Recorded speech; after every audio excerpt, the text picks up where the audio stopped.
ঠাকুর, বলছি যে এই যে পেশাজটো আমি এখানটাতে রেখে গেলাম, তুমি খেয়ে নিও কিন্তু।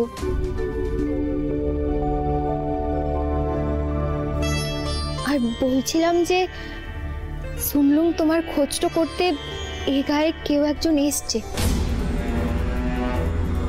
আমি তো এই কটা দিন থাকবো লাই, তুমি কিন্তু নিজের খেয়ালটা রেখো, একটু সাবধানে থেকো। হ্যাঁ,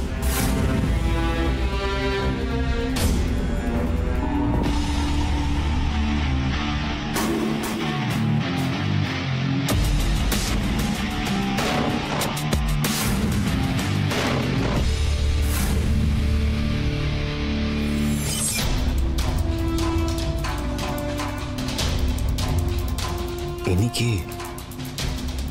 এর কাছে এই মেয়েটা কেন এসছে? আমি যাকে খুঁজছি ইনি কি সেই মানুষ?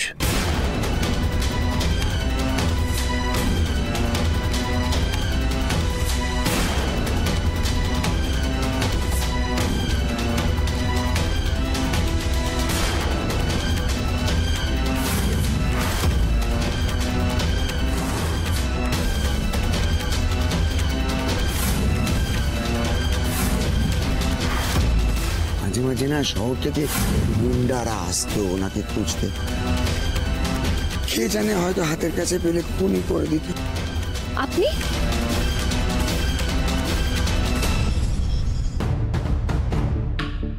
উনি কে?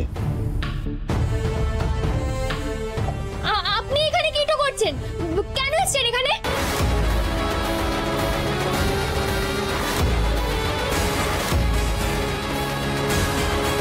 আসেন আমার সঙ্গে, বাইরে তো আসেন। চলেন কেন, চলেন বলছি। উনি কে ছিলেন? না তুমি কার সঙ্গে দেখা করতেছিলে? উনি কে? সেটা আমি আপনাকে কেন বলতে যাব? আর আপনার লজ্জা লাই? কি চান আপনি? আমার উপর নজরদারিত্ব করছেন কেন? আর এখানে এসেছেন কেন আপনি?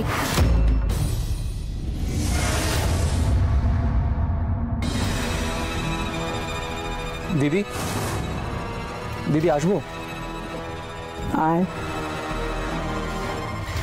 দিদি শোনো না, আমি বলছিলাম কি দিদি, আমি অন্যায় করে ফেলেছি, আমি স্বীকার করছি দিদি, প্লিজ এইবারের মতো আমাকে মাফ করে দাও দিদি। দিদি তুমি তো গৌরাঙ্গদাকে চেনো তাই না? তুমি ওকে যে কাজেরই ভার দাও না কেন ও তোমার পেছনে কিন্তু ঠিক টাকা মারবে, তুমি তো জানো এটা। তাও তুমি ওকে তোমার এত বড় বড় ক্লায়েন্টের ভার দিচ্ছ। দিদি আমি তো তোমার আপন ভাই, বলো আমার ওপর রাগ করলে চলে বলো দিদি? টাকা যে সবাই খায় দিবাকর, সে আপন হোক আর পর, ভুল করলে শাস্তি যে পেতেই হবে। দিদি আমি মানছি আমি অন্যায় করেছি, কিন্তু এই ভুল আর কোনোদিনও হবে না দিদি, সত্যি বলছি দিদি, এইবারের মতো মাফ করে দাও।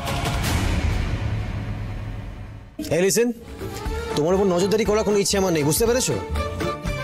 আর তুমি যেভাবে লুকিয়ে লোকটার সঙ্গে দেখা করতে এসেছিলে, তাতে যে কোনো নর্মাল মানুষেরই সন্দেহ হওয়াটা স্বাভাবিক।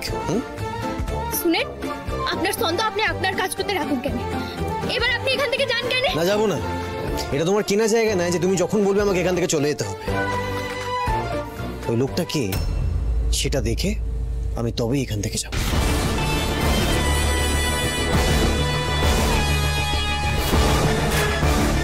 হে মাধব, এই সৌরবাবুটা ঠাকুরের কোনো ক্ষতি করে দিবে নাই তো? না না না, আপনি ওনার কোনো ক্ষতি তো করতে পারবেন নাই। ওনার বাবা ওনার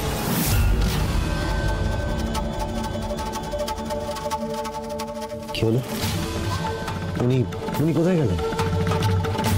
যাক বাবা, ঠাকুর বিপদটা বুঝে নিশ্চয়ই অন্য কোথাও তো চলে গেছে।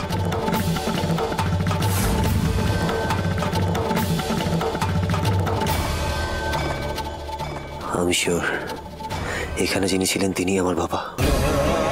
এই মেয়েটার জন্য আমার বাবা হাতছাড়া হয়ে গেল। স্টুপিড গার্ল, শুধু তোমার জন্যই লোকটা হাতছাড়া হয়ে গেল। আমার জন্য? আরে বাবা, আমি তো আপনাকে বারবার তো করে বলছি, আপনি যে লোকটার খোঁজটা করছেন সেই মানুষটা ও নয়। কেন আমাদেরকে আপনি এরকম বিরক্ত করছেন বলুন তো? যান যান এখান থেকে। তুমি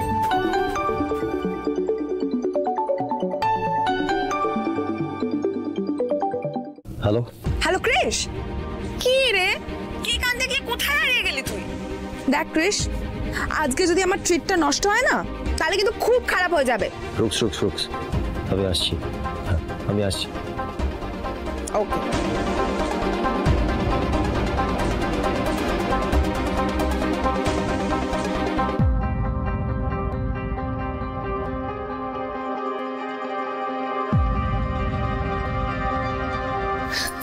আজকে খুব বাঁচান বেঁচে গেছো তুমি ঠাকুর।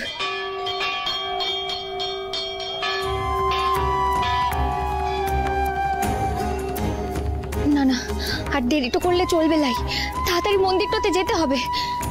তবে ঠাকুর কোথায় গেল?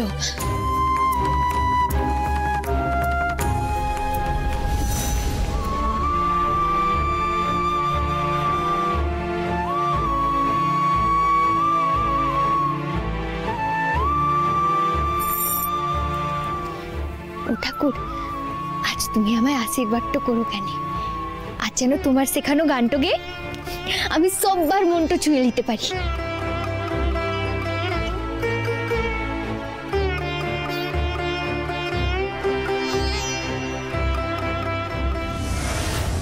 আর হ্যাঁ দিদি, তোমার জন্য না একটা খবর আছে। অনেক কষ্ট করে জোগাড় করেছি। কি? এতদিন ধরে লোক লাগিয়ে যাকে তুমি তন্ন তন্ন করে খুঁজছিলে, যাকে ধরতে তুমি গুন্ডা পর্যন্ত লাগিয়েছিলে, তারা জানিয়েছে যে গোটা বৃন্দাবনেও তার কোনো খোঁজ পাওয়া যায়নি।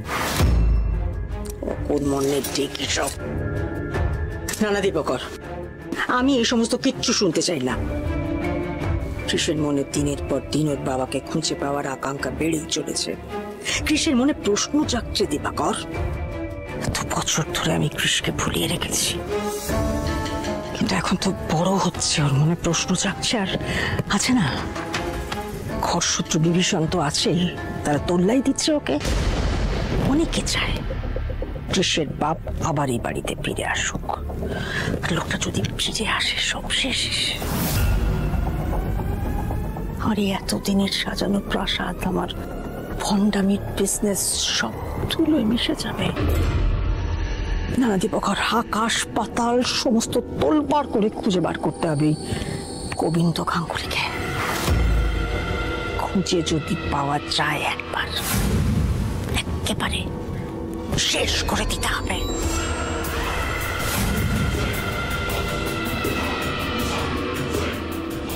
তাহলে সেই দিন আসতে খুব বেশি দেরি নেই দিদি।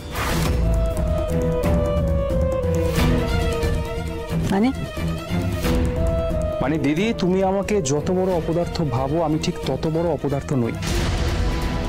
গোপন সূত্রে খবর পেয়েছি সেই লোক এখন আছে মাধবপুর। বহু বছর সেখানে গা ঢাকা দিয়ে রয়েছে। তাহলে আর দেরি কেন?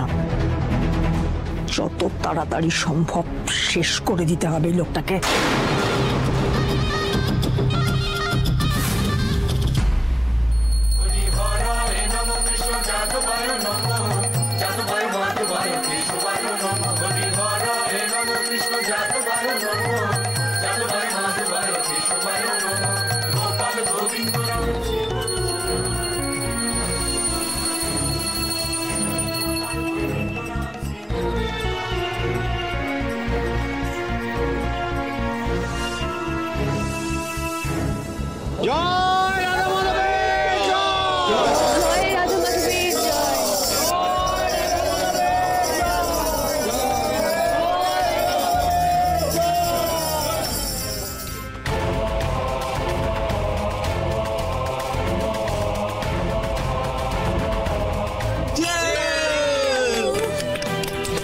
তো এবার কেকটা কাটুন রুক্স madam. Yes Krish, thank you. ওহো, পুরো রোমিও জুলিয়েট লাগছে। এবার কেকটা কাটো। হ্যাঁ, এই কৃষ, তোকেও কিন্তু আমার সাথে কেকটা কাটতে হবে। আচ্ছা ঠিক আছে। Happy birthday to you, happy birthday to you, happy birthday dear Rukmini, thank you, happy birthday to you. Thank you, thank you, thank you everyone, thank you guys. এবার প্রপোজটা করেই ফেল। আজ এরকম একটা ভালো দিনে তোদের এনগেজমেন্টটা হলে দারুণ হবে কিন্তু। এক সেকেন্ড বলছি যে আসলে এনগেজমেন্ট রিং ছাড়া প্রপোজ করবে কি করে? আর আমার জেনুইনলি মনে হয় যে ক্রিশ তো প্রিপেয়ার্ডই নয় প্রপোজ করার জন্য, তাই না ক্রিশ? প্লাস আমার ভাই তো একটু মাম্মাস বয়, তাই মাকে না জিজ্ঞেস করে কি প্রপোজ করা যায়? রিতম, আমার মনে হয় কাউকে প্রপোজ করার ইচ্ছা থাকলে রিংটা খুব একটা ম্যাটার করে।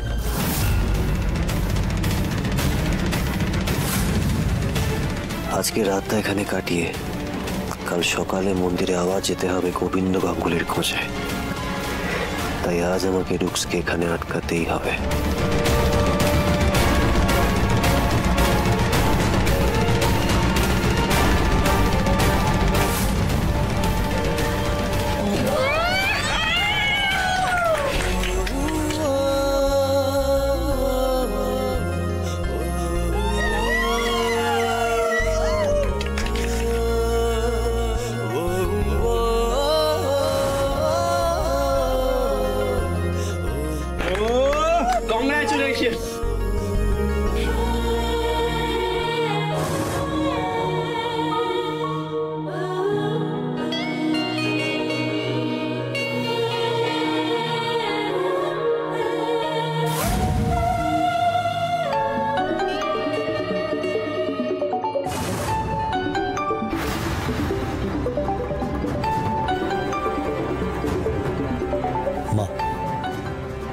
হ্যালো কৃষ বেটা, কেমন আছো তুমি?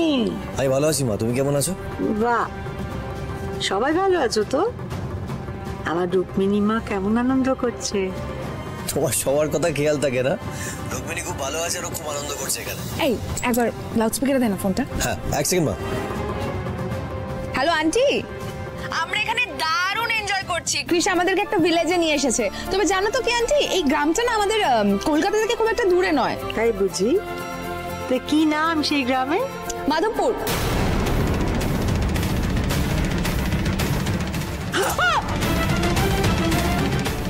হ্যালো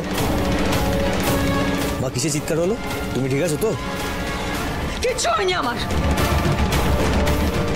আমার কিছু হয়নি। কিন্তু তুমি এত জায়গা ছেড়ে তুমি ওই ওই ওই গ্রামে গেছো কেন? আমি কেন এই গ্রামে এসেছি সেটা এই মুহূর্তে কিছুতেই মাকে বলা যাবে না। হ্যালো হ্যালো হ্যালো, হ্যাঁ হ্যাঁ মা, শুনতে পাচ্ছ? হ্যাঁ আমি শুনতে পাচ্ছি, কিন্তু তুমি আগে বলো তুমি মাধবপুরে কি করছো? হ্যালো মা, একটু জোরে কথা বলো, এখানে নেটওয়ার্কের প্রবলেম আছে, কিছু শোনা যাচ্ছে না। হ্যালো, আমি শুনতে পাচ্ছি। হ্যালো মা, তোমাকে আমি একটু পরে কল করছি।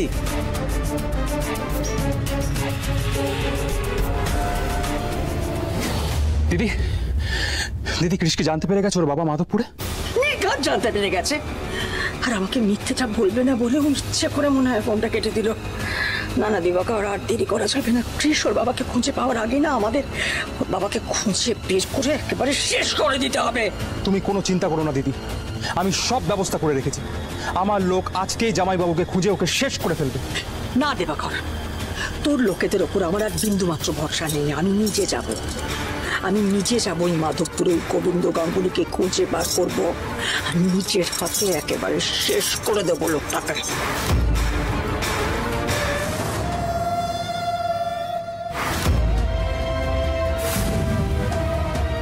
এত বছর পর বৌদি দাদার কথা বলছে কেন? দাদা মাধবপুরে আছে নাকি? তুই ব্যবস্থা কর তো। আজই তুই, আমি আর চন্দনা যাব ওই মাধবপুরে। তাহলে তো আমাকেও যেতে হচ্ছে ওখানে, কারণ দাদা যদি কোনোভাবে আবার এ বাড়িতে ফিরে আসে তাহলে বৌদির বারবারান্ত কমবে, কিন্তু আমার দু পয়সা রোজগার সব এক নিমেষে শেষ হয়ে যাবে। না, তার আগেই আমার সম্পত্তির ভাগ বাটোয়ারা চাই।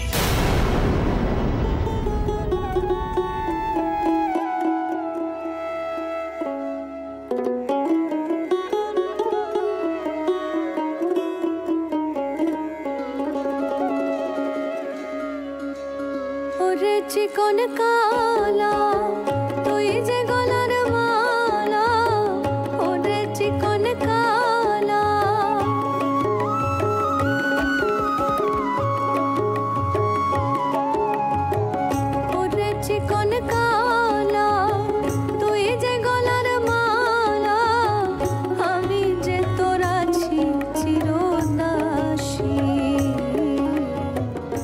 You are so lucky Rukmini যে কৃষ তোকে এরকম একটা জায়গায় এনে প্রপোজ করছে। সত্যি রুক্মিণী অ্যামেজিং, খুব লাকি তুই। বলছি রুক্মিণী, কৃষ কোথায় গেল রে? কথা বলতে বলতে কোথাও আটকে গেল নাকি? আমিও ভাবছি সেটা, কৃষ কথা বলতে বলতে কোথায় চলে গেল বলতো? সেটাই, দাঁড়া ভাই একটু দেখ না কৃষ কোথায় গেল, কোথাও গায়েব হয়ে গেল কিনা দেখ। একদম বাজে কথা বলবি না। কৃষ যখন বলেছে আজকে আমাকে প্রপোজ করবে, ও আমাকে প্রপোজ করবেই, তোকে ভাবতে হবে না। এই দাঁড়া, আমি দেখছি কৃষ কোথায় গেল।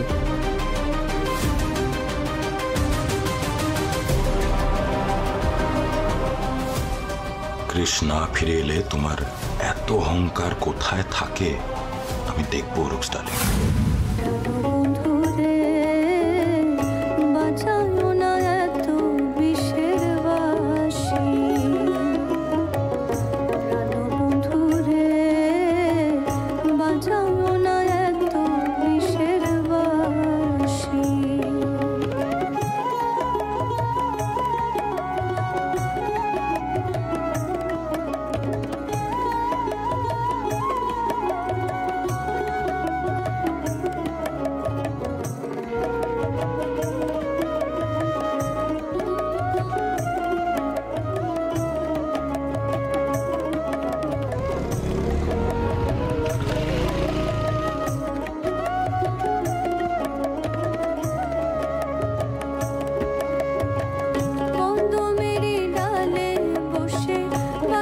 যখন মারোটা ঘরে আমার মন বসে না, চমকে ওঠে মন।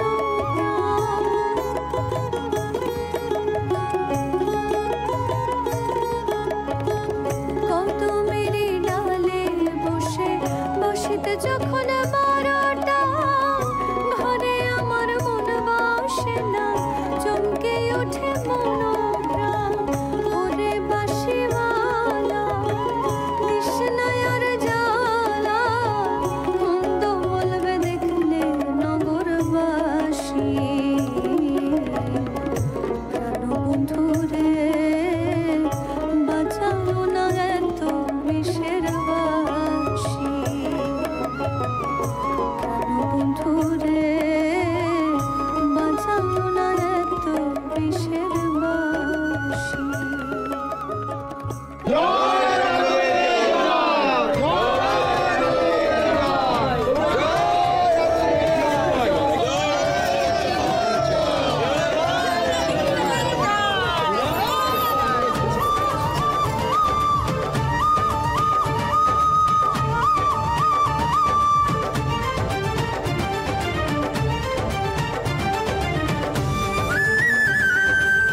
বলছি যে সুভা, দেবেশদা, তোমরা তৈরি তো? হ্যাঁ রে বিনু, আমি তো সব গুছিয়ে রেখেছি। এখন সবাই মন্দিরে হরিলুটের প্রসাদ পেতে ব্যস্ত। চল আমরা এখনই বেরিয়ে যাই। চল চল চল, তাড়াতাড়ি চল গেলে।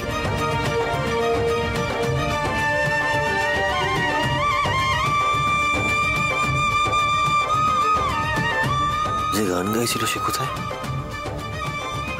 এই একই গলা।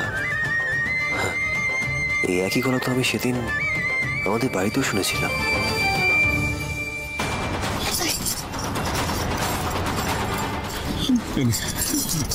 বিনু, তুই একা যেতে পারবি তো, নাকি তোর সঙ্গে যাবো? না না দেবেশদা, তোমার আমার সঙ্গে তো যেতে হবে। লাই দেখো, এই যুদ্ধটা তো আমার একার, তাই আমাকে একাই যেতে দাও। আর শোনো না, মাধব তো আমার সঙ্গে তো আছে, মাধব আমাকে ঠিক পৌঁছে দেবে। কোন বিনু, পৌঁছে একটা খবর দিস কেন? আমরা সবাই খুব চিন্তায় থাকবো। সে আর বলতে, আমি ঠিক খবরটা দেবো। আর দেবেশদা, আমি যে তোমাকে কি করে ধন্যবাদটা জানাবো তোমার সত্যি জানা লাইক। আর যদি তুমি আর সুভা আমার সঙ্গে তো না থাকতে, তাহলে আমার হয়তো শহরে গিয়ে মাধবের গানটা গাওয়া আর হইতো না। সব তোর ভালোর জন্য বিনু, তুই ভালো থাকলেই হলো। এই নে টিকিটটা আর কিছু টাকা। আমার টাকার কোনো দরকার নাই। এটা তোর হকের টাকা বিনু, তুই যে দোকানে কাজ করেছিলি টাকা না নিয়ে চলে গেছিলি, আমি রেখেছিলাম। নে, এটা তোর টাকা। আচ্ছা বেশ, আমি একবার মাধবকে নমটা করেই তারপরে চলে যাচ্ছি। না বিনু, আবার যাবি? আরে মাধবকে নম না করে আমি কি করে যাবো বল দেখি? দাঁড়া কেন একটু দেখি দেখি দেখি, সরো তো, সরেন, যাও সরেন। ও দুলাল দাদা, বলছে এইখানে তো এক্ষুনি গানটা করছিল, গেল কোথায় বলো তো? এই জন্যই বলেছিলাম ওই মেয়েকে চোখের সাথে রাখতে। বললেই হবে ও আমার হাত থেকে পালাবে?